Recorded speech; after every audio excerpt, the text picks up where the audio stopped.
lemšanas ir jādod tautas rokās. Tas nozīmē referendumu, konsultatīvie lemjošie, jo ja tie referendumi ir bieži, viņus nevar nopirkt. Nu, nevienam tik daudz naudas nav.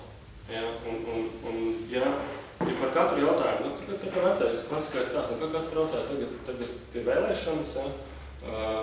Aiziet, izvēlās vienu no 13 sarakstiem, ieliek aploksnē un paņem čupuņi ar 10 jautājumiem. Par atomelektrostaciju pret, par bērniem no 6 gadiem skolā pret, nu, par nezinu, krievu valodu kā otru valsts valodu pret. Nu, un vienkārši kas traucē šitādas vēl tā kā iedot tādas lapiņas. Nu, tas ir uzreiz cilvēku viedoklis, ir noskaidrots tādos jautājumos un vēl kaut kādos. Ja? Un tad tos referendumus var taisīt vismaz 2 reizes,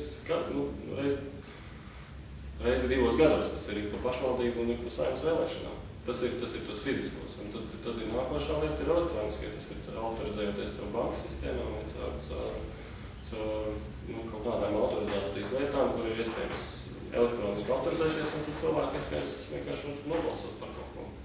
Un uz visu šito te, ja tas ir, tad ir daudz vairāk varas tautai un daudz mazāk varas naudai. Un tās lielās vecās partijas, kurās ir oligārhi vai kaut kādas naudas intereses, nu jau tik daudz naudas nav. Nu, viņas nevar katru referendumu.